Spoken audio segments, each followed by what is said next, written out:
বুয়েটের সমাবর্তন অনুষ্ঠানে বক্তৃতা দিতে উঠে একজন ছাত্র বলে উঠলেন, আমার মতো ছাত্র বুয়েট আর দ্বিতীয়টি পাবে না, আর আসবেও না।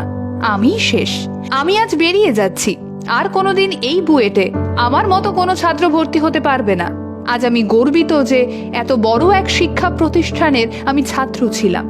কথা বলতে বলতে চোখের জল গড়িয়ে পড়ছে অবিরাম। বুয়েট অর্থাৎ Bangladesh university of engineering and technology, ওপার বাংলার এক স্বনামধন্য কলেজ। একজন প্রফেসর তাকে প্রশ্ন করলেন তার গর্বিত হওয়ার কারণ জানতে চেয়ে।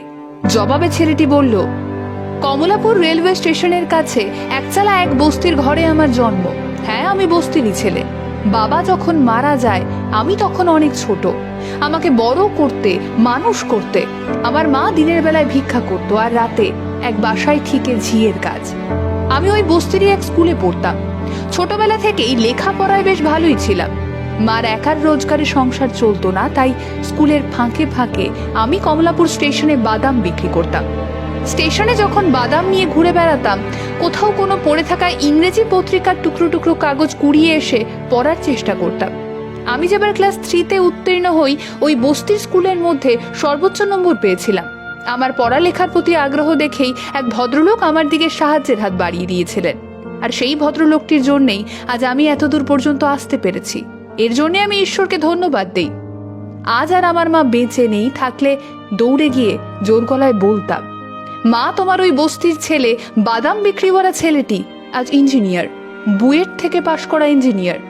কিন্তু ভাগ্যের কি নির্মম পরিহাস, তিনি তো আজ আর নেই। তবু আজও আমার একটাই পরিচয়, আমি বস্তির ছেলে, যার জন্যে আমি গর্বিত। এবং এ কথা বলতে আমার এতটুকু দ্বিধাবোধ হয় না। কথা শেষ করে আবারও চোখ মুছে ছেলেটি। অতীত, হ্যাঁ, এই অতীতই জীবনের চরমতম সত্যি। অথচ কি অদ্ভুত না, বেশিরভাগ মানুষ সাফল্যকে একবার ছুঁয়ে ফেললেই ছুঁড়ে ফেলে দিতে চায় দারিদ্রতার ইতিহাস, অগৌরবের বংশ পরিচয়। যে পৃথিবীর আলো দেখিয়েছিল তাকে ফেলে রেখে আসে অন্ধকারে। গরিব মুটে দিনমজুর যে বাবা সব কষ্ট উপেক্ষা করে মুখে তুলে দিত দুমুঠো ভাত, তার পরিচয় দিতে আসে কুণ্ঠা, লজ্জা, হয়তো ভয়ও। শিক্ষা বা সাফল্যের ঔদ্ধত্যে ঢাকা পড়ে যায় চাকচিক্যহীন শৈশব। শিক্ষা তো মানুষকে বিনয়ী করে।